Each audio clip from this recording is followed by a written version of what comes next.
In Warframe, we have a staggering 16 different damage types. But have you ever wondered which one is actually the best overall? Today I'm diving deep into every damage type in the game, breaking them down into a curated tier list so that you will have a better idea of which ones are truly insane and which ones are, well, dog water. Welcome to the ultimate Warframe damage type tier list. And here it is. Here is the tier list. Now, if that's all you came here for, feel free to go back to farming your Endo, Platinum, or Arcanes. Or, hey, if you disagree, vent your frustrations with my tier list in the comments. I won't stop you. But if you want to hear why this list is the way it is, stick around, because I'm almost certain you'll learn something useful along the way. Before we get going, there's one important misconception that needs some clearing up, which is that status effects are not the same as damage types. The damage type is what you mod for on your weapons, and each one of these comes with a corresponding status effect that it can trigger. These effects even have names in the game files like Tesla Chain for electricity damage or Bleed for slash damage. Also, I won't be covering any of the Railjack damage types because frankly, I don't play Railjack and I find it incredibly boring. But if you do have a strong opinion about Railjack damage types, again, I'm all ears in the comments. Alright, so let's take a look at the list and I'll explain exactly why each damage type landed where it did. Starting from the bottom with radiation. Radiation damage in Warframe is created by combining electricity and heat elements. Over time, we've also gotten standalone radiation mods that provide it as a single mod. In my opinion, radiation is the weakest damage type, and here's why. First, let's break down what radiation does. Its status effect is called Confusion, which causes enemies to turn against their allies. At 1 stack, enemies deal 100% more damage to their allies, scaling up to 550% at 10 stacks. If an enemy can't be confused, like acolytes, radiation instead makes them take 100% more damage from allies, which includes your squad mates and any specters that you have, summoned via the gear wheel or with abilities like Necros' Shadows. Sounds alright on paper, right? But here's why I think it's actual dog water. First, while radiation features positive multipliers against sentience as well as the Murmur, it deals half damage to the Orokin faction, a faction that you encounter pretty much exclusively in the Warframe endgame. Secondly, it's great that confused enemies deal more damage to each other, but they also are able to damage you. Especially on invisibility frames, where enemies normally ignore you, this backfires massively as you can easily be caught in a crossfire. On top of this, radiation also has no real synergies. It doesn't boost your overall damage output like Viral does, and it's totally ineffective against enemies with Overguard. Now, with that being said, there are some few edge cases where radiation is useful. For example, the Rakta Dark Dagger needs to deal radiation damage to leech enemy shields.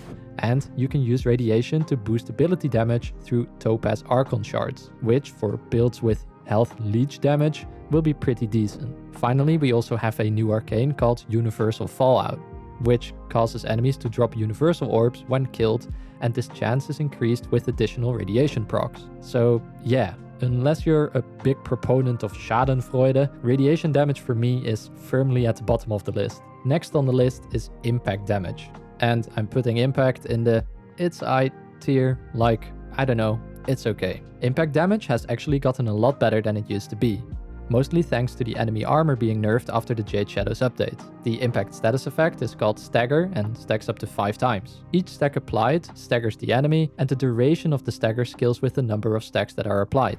That said, as with most forms of crowd control, overguarded enemies are immune. One big perk to impact damage is that it enables easy mercy kills. Mercy kills are finisher kills executed with your Parazon. Normally the trigger for mercy kills only shows up at very low health.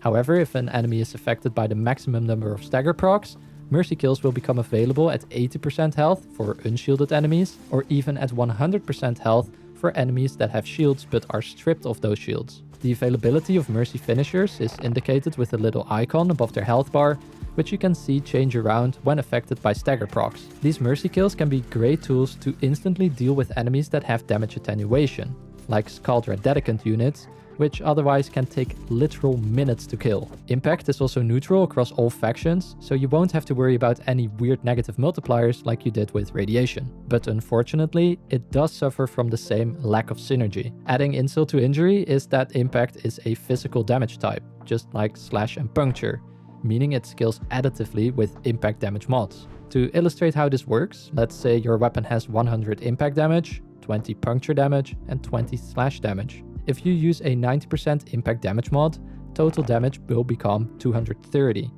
But if you use a 90% elemental mod, that bonus applies to all base damage types, giving you 266. In this specific example, that would mean that elemental mods are about 15.6% more effective than impact modding. That being said, impact does have some niche synergies with mods like hemorrhage, internal bleeding, or magnetic weld, which let you trigger a secondary effect from the impact procs that you deal. There's also synergy with the primary accelerate arcane, which grants passive energy regen on impact status applied.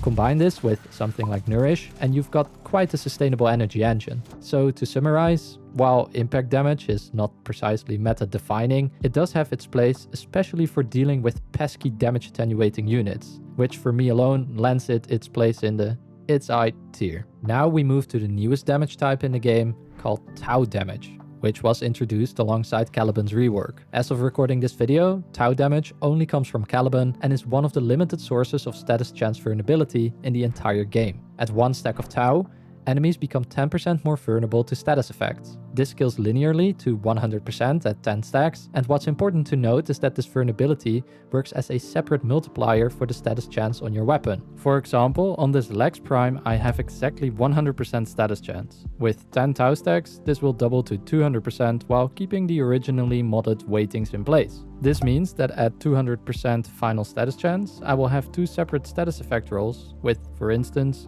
52.1% chance on a puncture proc per roll.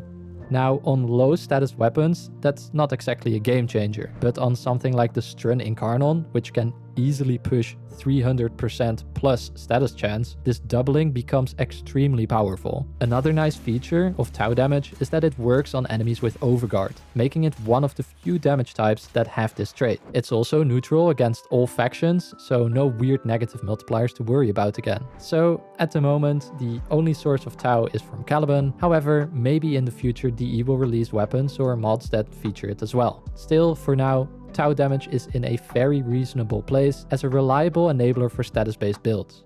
And for that reason alone, I'm placing it in the It's I tier.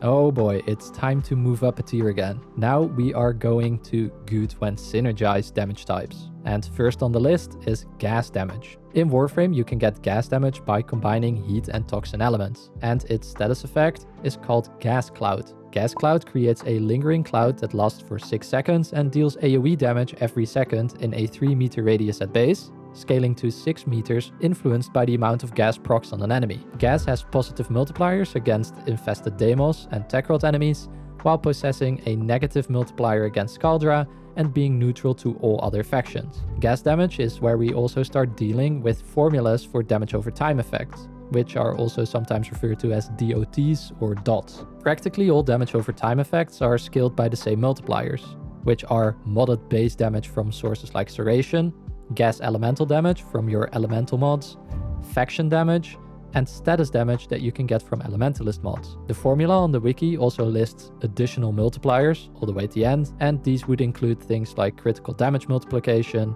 headshot damage multiplication, and damage vulnerability multipliers like viral or damage vulnerability from certain Warframe abilities. A really important note is that faction damage bonuses will apply twice in most of the DOT calculations. Not just for gas, but for any status effect that deals damage over time. This means that if you want to go for a status-based build, faction damage is one of the most important multipliers to take advantage of. Now, to be fair, gas damage isn't what it used to be.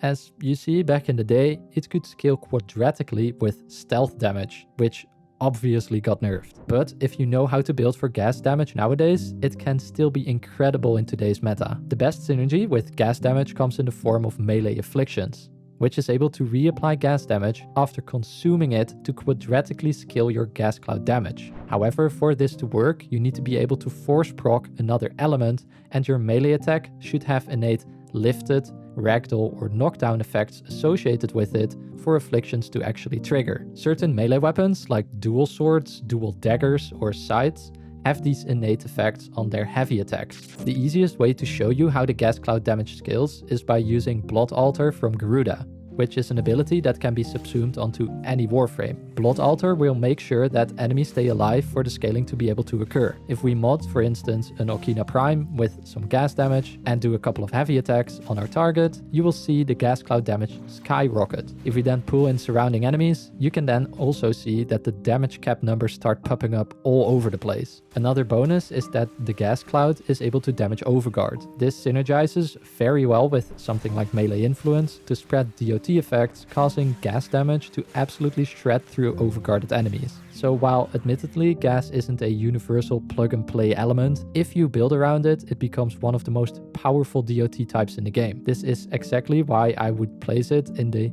good when synergized tier.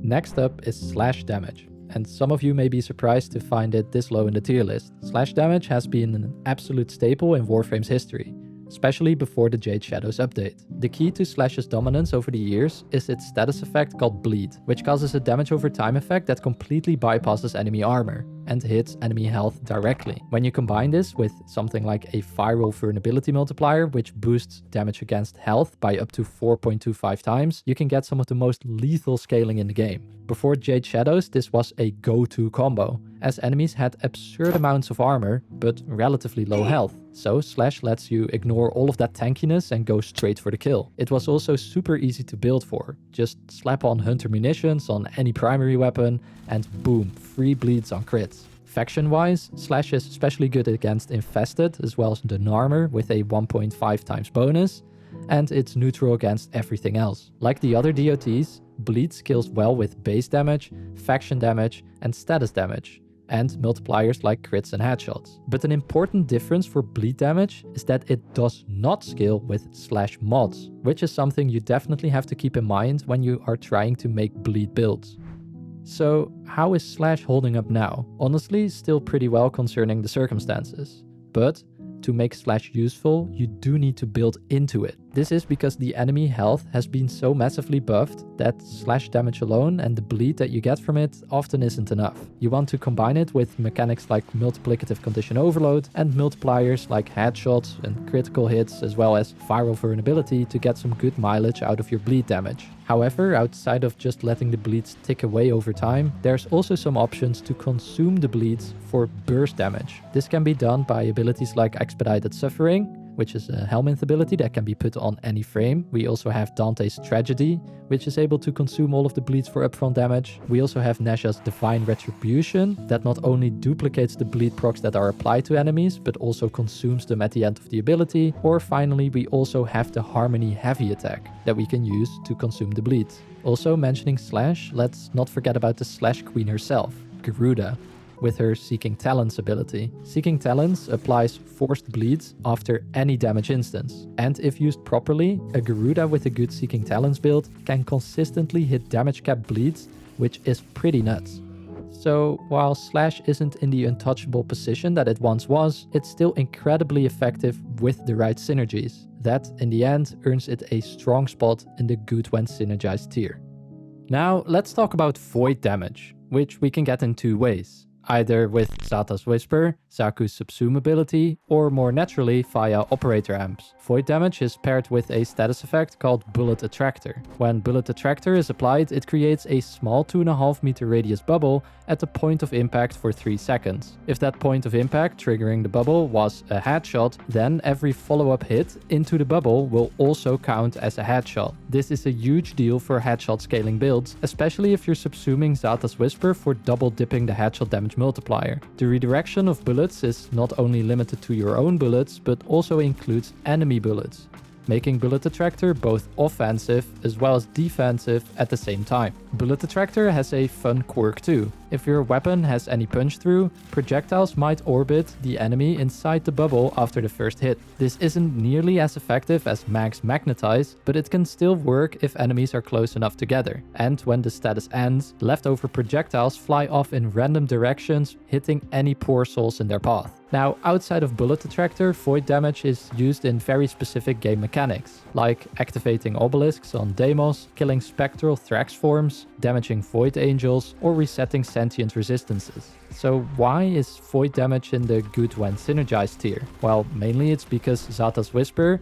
has amazing interactions with other damage types as well as Warframe kits. For example, it creates bonus void damage on almost all forms of damage. With Harrow's Covenant ability, this void damage instance can actually become a critical hit. It also pairs extremely well with blast damage, as blast damage going off will be another source for triggering the void damage instance, generating additional damage. In summary, void damage might not look flashy at first glance, especially with the limited access we have to it, but if synergized correctly, especially by using Zata's Whisper and blast damage, as well as the headshot multipliers, it becomes a seriously powerful tool. Now we go to one of my personal favorite damage types in the entire game, which is blast damage. You can get blast damage in Warframe by combining heat and cold damage. Blast got a full rework in the Jade Shadows update, and it can turn any single target weapons into absolute AoE monsters, if you know how to build around it. It deals 1.5 times more damage to infested Deimos, 0.5 times damage to Corpus Amalgams, and is neutral against all other factions. Blast's status effect is called Detonate, and here's how it works. At any stack, the target will explode after 1.5 seconds, dealing 30% of base damage. At 10 stacks, or if the target dies, all stacks detonate instantly, causing an explosion that deals 300% base damage per proc in a 5-meter radius. The bonus damage from this detonation only applies to the nearby enemies within the 5-meter radius and not the initial target itself. So if you're using something like an AoE weapon and enemies are clustered together, each one can trigger a detonation and damage the rest, meaning that detonate procs are able to scale quadratically with the number of enemies. It's actually quite insane. Also remember that we can then pair this blast damage with the just mentioned Zata's Whisper synergy for even more damage on top of that. To make sure that enemies are close together, you have several options for grouping. One is, for instance, the Cordon mod on the Nautilus Sentinel, but you can also think of Warframe abilities like Korra's Ensnare, Zephyr's Airburst or Tornadoes, and Mag's Pool, and there's plenty of other grouping abilities like these. The detonate damage is also affected by several multipliers. For instance, status damage, faction damage, base damage, and the critical and headshot multipliers. But one important thing is that just like with slash damage, blast damage modding, so the elemental mods that you use for it, won't scale the detonate damage. So keep this in mind if you are trying to build around the detonate effect. The next thing I want to mention is also a fun twist on the detonate effect, which is that status duration affects the detonate timer. Remember, there's 1.5 seconds before the blast effect goes off and detonates. If you have a negative status duration, detonate procs are able to go off instantly, if this negative duration is low enough. Blast isn't just for guns either. Melee weapons can scale it too, especially with the melee influence arcane. This extends the range of the melee influence builds, which is already quite big at 20 meters, by another 5 meters coming from the blast detonation effect, which can happen at the edge of the AoE of melee influence. Melee influence and blast damage are especially powerful if the enemies are grouped up, since all of the enemies will suffer a massive amount of detonate effects that go off all the time. There are also even more niche synergies, like using the Topaz Archon shard to regenerate shields on blast damage or increase your max health on blast damage kills. But honestly, this is not very common in min-max builds. Bottom line is that Blast is incredibly powerful with the right synergies, but pretty underwhelming in single target scenarios, which is exactly why I feel that it fits good in the good when synergized tier. Okay, we're finally moving into the always good tier now, which are damage types that are consistently useful regardless of the faction you are fighting or the build you are using. And first up we have cold damage. Cold damage is strong against sentients, weak against stack rot enemies, and neutral against everything else. Its status effect is Freeze, which lasts for 6 seconds and stacks up to 10 times. The Freeze effect will have 2 components. The first component is a crowd control effect that slows the movement speed, fire rate, and attack speed of enemies. starting at 50% slow with 1 stack and going up to 90% slow at 9 stacks. Besides this, the freeze effect also grants an additive critical damage bonus starting at plus 0.1 times at 1 stack, reaching plus 0.5 times at 9 stacks. Now, if you are somewhat sharp, you might ask yourself why these seem to cap at 9 stacks instead of the 10 stacks for most other damage types. And the reason is that on the 10th stack, the enemy becomes fully frozen for 3 seconds, stopping enemy shield regeneration and increasing the crit damage bonus to plus 1.0 times. When the freeze ends, 3 stacks of freeze will remain, meaning that the enemies will still be slowed by a little bit. Even enemies with overguard can be affected by cold, although only up to 4 stacks. Still, this makes cold one of the few status effects and pretty much one of the only sources in the entire game that still applies a soft crowd control to overguarded targets. Cold damage can also be improved even further with several synergies. For instance, by using Archon Flow that drops bonus energy when enemies are killed with Warframe abilities that deal cold damage. For the arcanes, we have 2 that synergize with cold damage, that being primary Frostbite, which scales multi-shot and crit damage with freeze stacks, and there's also secondary Shiver, which increases the damage taken for enemies based on the freeze stacks that they have applied upon them. Finally, we also have Arcane Ice Storm that you can equip on your Warframe that grants ability strength as well as ability duration when enemies become fully frozen. So yeah, cold gives you crowd control, even on overguarded enemies, which is quite crazy. It gives you crit buffs, and all of that in one damage type. It's super versatile, and it's a great addition to almost any build. And that's why I didn't really hesitate to put cold in the always good tier. Next up in the always good tier is a damage type that you may not have expected here, that being puncture damage. Puncture damage used to be kind of meh, but thanks to Jade Shadows, it's now a lot more useful in modern builds. Puncture damage has a positive multiplier against Corpus and Orokin, and is neutral against all other factions. Its status effect is called Weakened, and when applied, it will last for 10 seconds and does 2 things. First, it reduces the enemy damage, starting at 40% at 1 stack and scaling up to 80% at 5 stacks. The second thing that Weakened does is it increases your flat critical chance, adding 5% critical chance per stack, maxing out at 25% extra critical chance at 5 stacks. As I said, this is a flat critical chance, and what this means is that the critical chance will be added all the way at the end. So let's say you have a weapon with a 1% critical chance. If you are now firing at a target that has 5 puncture stacks on them, you will actually have 26% critical chance. One of the weird weapons that I want to give a shout out in this puncture segment is the Evensong, which is Jade's signature bow. The Evensong is the only weapon in the entire game that's able to apply 7 puncture stacks, which yes, 7 stacks will mean that there's a 100% damage reduction and a 35% increase to crit chance. Funnily enough, this also means that yes, this enemy will deal no damage to you, whatever level it is. However, this can only be applied on a single enemy at a time, making it more of a quirky gimmick than an actual sort of strategy. As for other synergies, Puncture also has a synergy with the Melee Doughty Arcane, which increases your final critical damage multiplier based on the puncture weighting as well as the status chance of your melee weapon. I covered the Melee Doughty Arcane in an older video if you want some more detail on it. So in the end, while Puncture isn't exactly the greatest thing ever to have existed in the game, it's reliable, it's quite strong against the most faced endgame faction, which is the Orokin, and provides both offensive and defensive scaling, earning it a solid spot in the always good tier.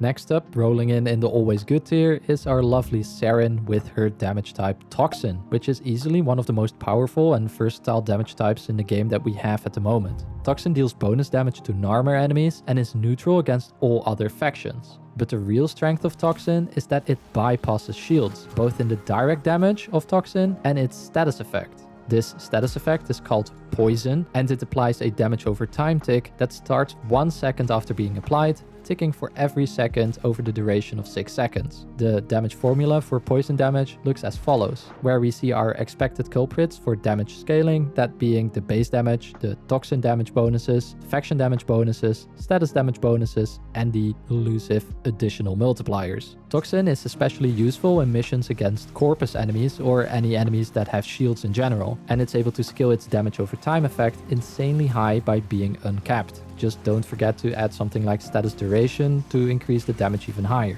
It can also be synergized with expedite effects to instantly condense all toxin damage into a single damage instance, just like with the bleed. Toxin damage procs can also be skilled even harder by using Emerald Archon shards that buff status damage even further. This used to be a separate multiplier, but is now additive to other sources of status damage increase, like the Elementalist mods. You can also use the shards for health regen whenever poison deals damage, but with health tanking still being in the gutter as of making this video, I cannot really recommend you using this effect on your shards. Toxin damage also synergizes with arcanes and mods like Primary Blight to increase multi-shot and critical damage, which can be great in min-max builds, and on weapons where you can run both Toxin and Blast as a damage combo, for instance. We also have Archon Continuity, which is able to apply a Corrosive status when Warframe abilities deal Toxin damage. This is especially well synergized with any Exalted weapon modded for Toxin, or Warframe ability like Spores on Saren or Citrine's Gem. All in all, Toxin is a very good all-rounder and is almost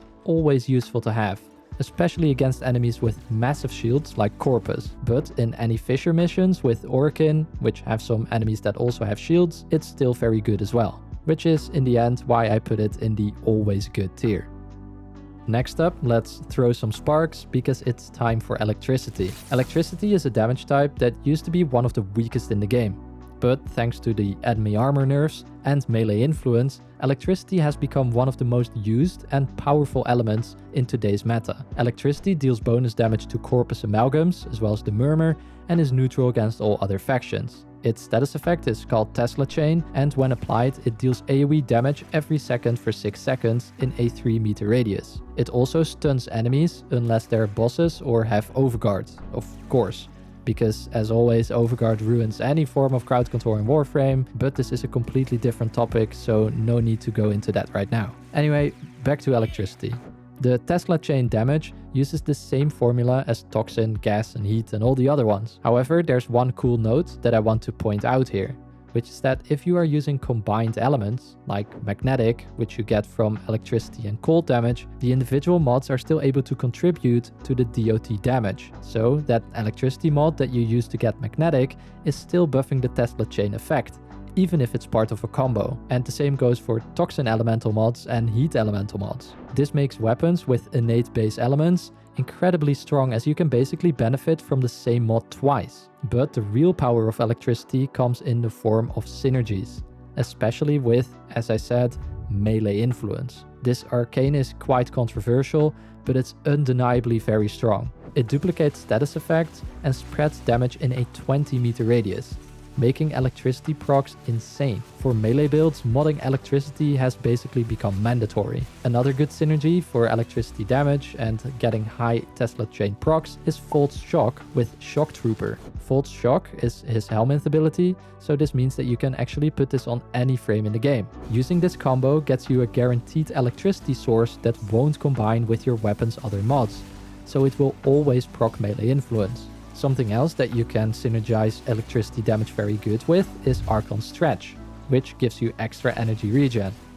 This can easily be triggered by modding Electric on Exalted weapons, or by using mods that apply Electric from Sentinel abilities, like Arc Coil or Electro Pulse on the Dirga. But modding for Electric damage on Beast class will also trigger Archon Stretch for some reason, so if you're not a robot fan, don't worry. Finally, there's also Archon Shards, with the Violet ones being able to give you ability damage on enemies that are affected by an Electricity proc. Violet Archon Shards can also give you extra electric damage on your primary, which will combine with other mods compared to Shock Trooper. Still, this amount of extra electric damage can make your Tesla Chain damage go crazy, as I will explain later in the video too. So yeah, Electricity has come a long way. It provides AoE damage, crowd control, and has crazy synergy, especially in today's meta with melee influence. It easily earns its spot in the always good tier, and you could even argue that it could go one tier higher. Now, let me ask you something different. Do you like barbecue? Because it's time to bring on the heat.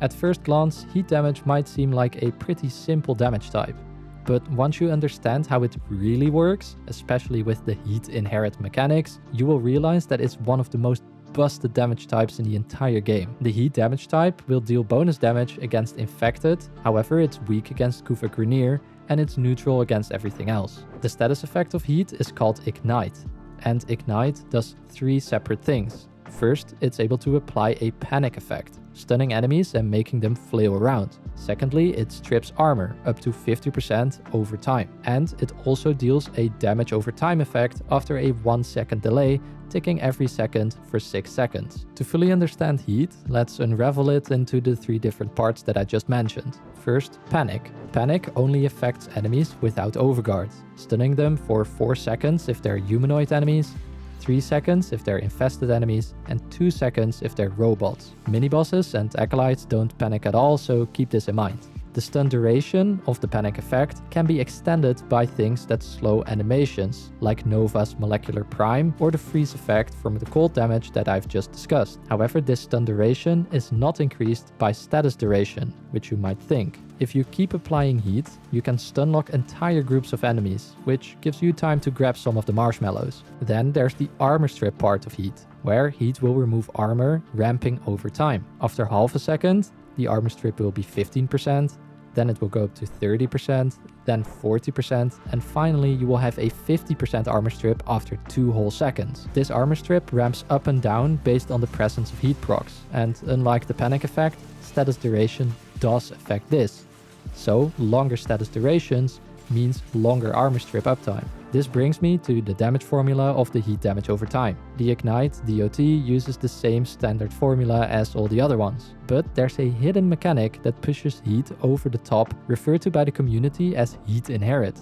And some crazy people have even entire channel names after it. Now let me explain how Heat Inherit works. The weapon that applies the first heat proc locks the heat and faction mods of that weapon into this heat proc. Any new heat procs applied will refresh the duration, but keep using the original faction and heat damage mods that applied on the first proc. This means that if the first proc comes from an ability, it won't inherit your weapon's heat mods or faction mods, meaning it will be a lot weaker. In general, if you want to do heat inherit right, open with something like a high Riven disposition secondary, modded with heat damage, faction damage, and status duration. And if possible, also try to include a Riven with all 3 of these stats as well.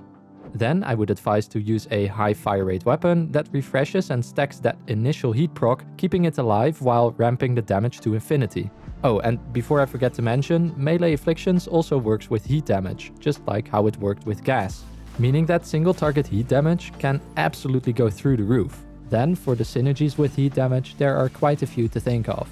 First, we have Archon Vitality that doubles heat procs from abilities and exalted weapons as well, so keep that in mind. Then there's also the Burning Hate augment mod, which is an augment mod for the hate weapon and is one of the only sources of status damage for an ability, apart from Dante's Page Flight. Then we also have a relatively underused Operator Arcane that synergizes very well with heat damage, called Magus Accelerant. This arcane adds heat specific for an ability, up to 100% total, though sadly it doesn't work on special enemies like Demolists. Also, don't forget about the new Arcane Hotshot for a big boost to your crit chance, and Cascadia Flare on your secondaries to get a bit more base damage. Finally, you can also use Topaz Archon Shards with heat damage, as this will boost your crit chance after you get kills on enemies that have heat applied to them. Mesa mains, take note. So yeah, heat damage is absolutely cracked when used properly. The main reason I put it in the always good tier is because Heat Inherit is an undocumented mechanic and it might get patched in the future. In the end, heat damage is easily one of the top tier elements in the entire game right now, and if you are able to mod for heat damage on your weapons, you definitely should. Oh, Corrosive. How the mighty have fallen. Or have they? Corrosive used to be a staple in Warframe, especially with the release of Emerald Archon Shards that let us reach full armor strip with just corrosive damage. No abilities needed.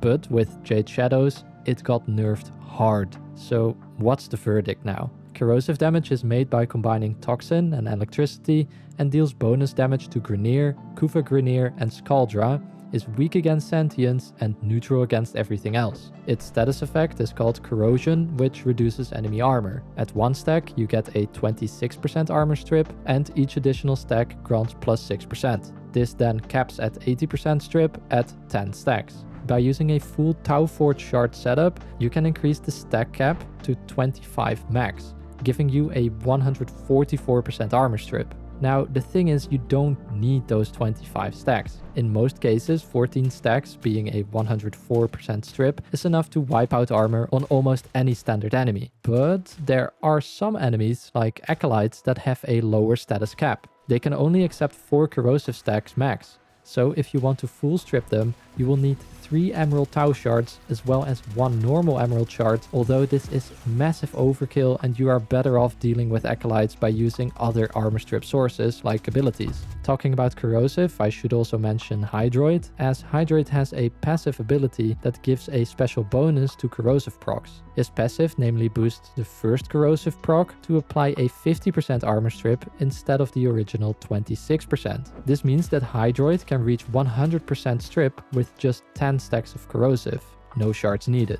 With armor being nerfed globally, corrosive is still strong, especially if you're not running a full strip build. In level cap content, a corrosive primer can be just enough to soften up enemies to deal with them with other damage types. There's also some very solid synergies for corrosive damage, that being the Emerald Archon shards that can grant you ability damage when hitting corroded enemies, which, just like the other shards giving ability damage, synergizes amazingly well with % health damage bonuses. Another good synergy, or source of corrosive damage, is Tempest Barrage from Hydroid, which you can get on any frame via the Helmet system. This can basically be used as an AoE primer that applies corrosion to a bunch of enemies in one area. So while corrosive isn't the unchallenged king it once was, it's still very reliable, you can take it all the way up to level cap, and there's not necessarily a need for the full strip to occur. It works against most factions, supports ability scaling, and helps ramp up damage across your entire kit, which is why it will stay firmly in the always good tier.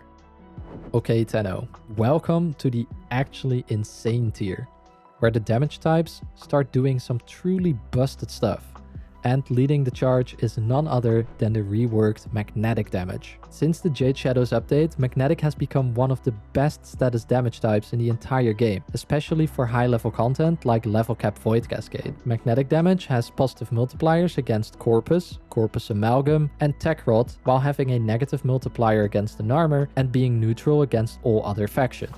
The status effect of magnetic damage is called Disrupt, and it does 3 different things. First, it increases the damage that enemies take to their shields and overguard. This extra damage for an ability starts at 100% at 1 magnetic stack, scaling all the way up to 325% at 10 stacks. When magnetic is applied to an enemy, it will also prevent shield regeneration for 6 seconds. And last but definitely not least, magnetic is able to proc an electric damage over time effect when shields or overguard of an enemy breaks. The damage over time will then be calculated based on a percentage of this shield or overguard value. It will be a 3% value at 1 magnetic stack, and it will go all the way up to 30% of the initial overguard or shields at 10 magnetic stacks. And if you have an enemy that has both shields and overguard, that's 2 different electric damage over time effects, each based on their respective values. So how do you scale this electric DOT, you may ask? Because something that scales with enemy HP or enemy shields is usually super good. What you can do is you can stack different multipliers. We can use the electricity damage mods, which I mentioned before will scale the electricity damage over time, even though it's fused into a magnetic setup, for instance. We have the faction damage, which will apply twice. We have status damage. Then we also have status damage for an ability from Dante's Birds or the Burning Hate augment. And finally, we have viral procs, which will apply a 4.25 times multiplier to damage taken to health. You can even use Violet Archon shards for the extra 300% electricity damage on primaries, making shotguns specifically incredibly powerful for magnetic builds. The final piece of the puzzle is just to break those shields. And this is where an ability like Theros Strike comes in, a defensive strip, which will strip the entire shields away, that you can subsume onto any frame. As for dedicated synergies, magnetic doesn't have too many standout arcanes, but it doesn't really need them. With all the dot scaling, it's already strong enough to one-shot enemies with just electric procs, all the way up to level cap. If you are pushing level cap content, like Void Cascade or Steel Path Endurance, I would definitely recommend that you try to run magnetic on at least one of your weapons. Because of this scaling mechanic and basically infinite damage that magnetic is able to provide, it lands comfortably into the actually insane tier. Okay, now we're heading into legendary territory, and only few damage types have maintained their dominance like viral damage. Viral has always been a top tier status effect since basically forever. It was meta before Jade Shadows, and guess what? It still is. It deals bonus damage to Orokin, which is great because they're one of the most commonly faced endgame factions. It's weak against Infested Deimos and the Murmur, but neutral to everything else. The viral status effect is called Virus, and it decreases damage taken to health. This will start at plus 100% at 1 stack, scaling all the way up to 325 at 10 stacks. One important thing about the viral multiplier though, is that it even works when the enemy has armor. Unlike faction damage multipliers, which are applied twice for almost all of the status damage effects in the game, viral is only applied once as we'd expect. However, what is not specifically mentioned is that viral increases pretty much any damage effect in the entire game, including damage done by most Warframe abilities.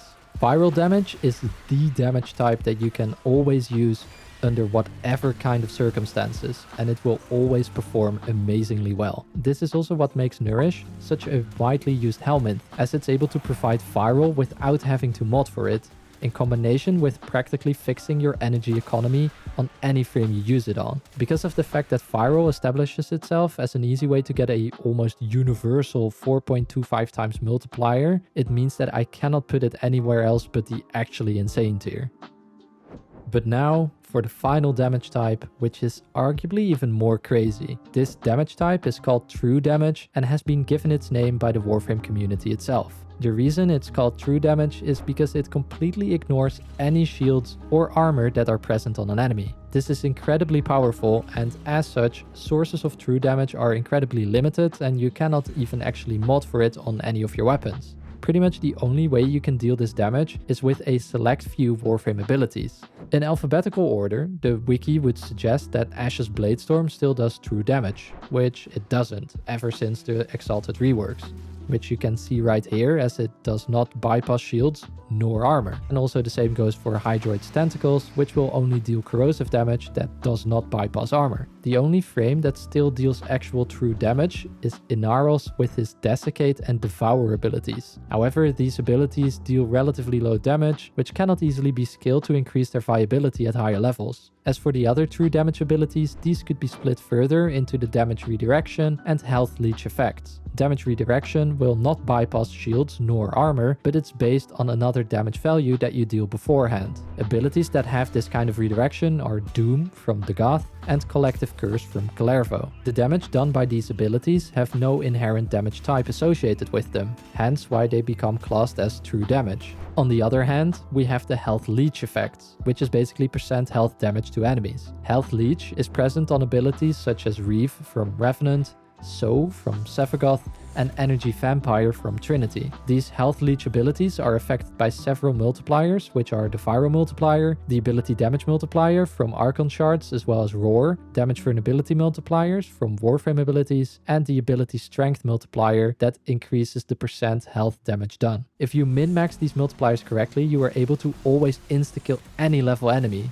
At least the ones that do not have damage reduction against ability damage, like bosses or demolists. The Warframes that are able to pull off these insta-kill combos are easily one of the best level cap builds in the entire game, and you will see a rise in popularity of these builds, especially after the slam nerfs have hit. So yeah, true damage is actually truly insane. Its infinitely scaling damage potential means that I can do nothing less than to put true damage as the final damage type in the actually insane tier. Okay, my god, this video ended up being way longer than I anticipated. However, I hope you have learned something new. Please make sure to share this around to newer players as it may help them out. With that being said though, hopefully you've enjoyed watching this video, and if you did, make sure to hit the like damage type and don't forget to subscribe for potentially more tier lists in the future. And as always, I hope to see you in the next one. Bye. As always, thanks to all channel members for supporting the channel. If you are looking to become a member, please find the join button below the video.